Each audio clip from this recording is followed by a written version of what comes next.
So, in light of the set that I'm about to perform, which some of you may have heard already, if there's anyone from the FBI in the house tonight, hello. This is satire, mostly. But I guess what I'm here to tell you tonight is that we really don't do assassination in this country like we used to. Big assassination fans in the house.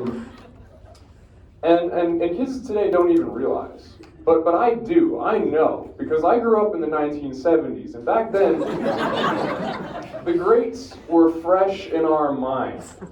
We all knew the story of James Earl Ray and Lee Harvey Oswald and FDR's blood clot.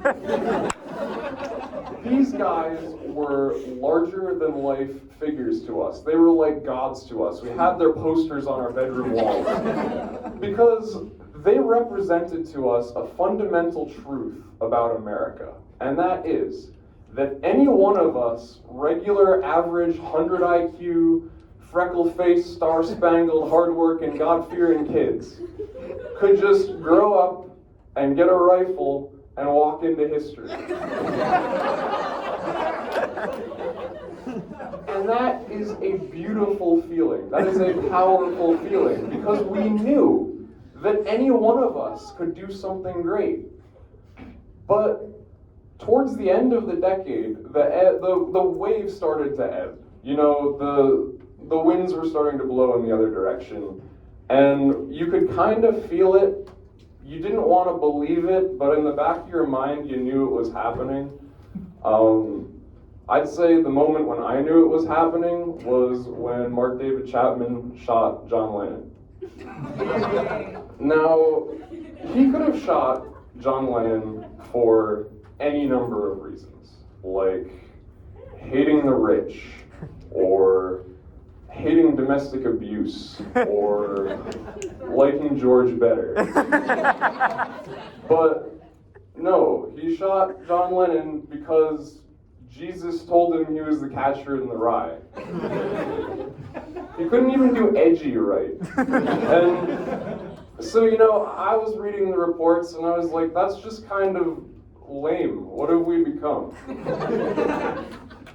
But the moment I knew it was over was when John Hinckley shot Ronald Reagan. Now, big shooting Ronald Reagan fan.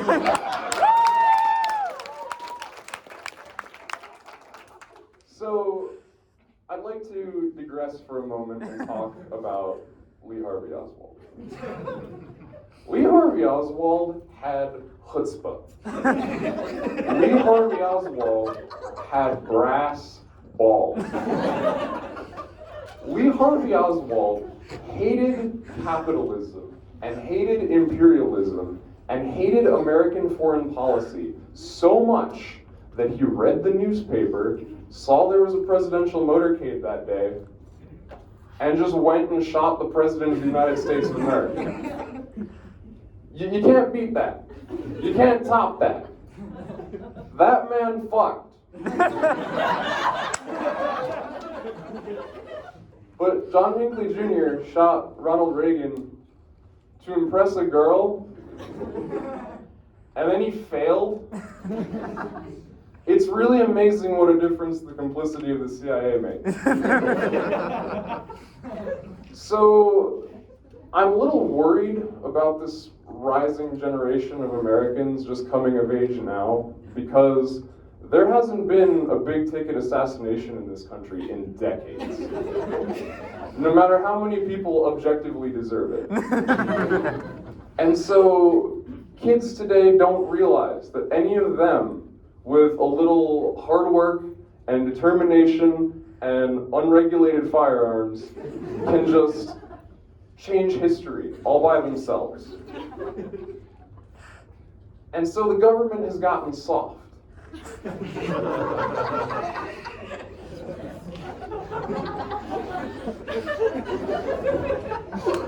going to prison.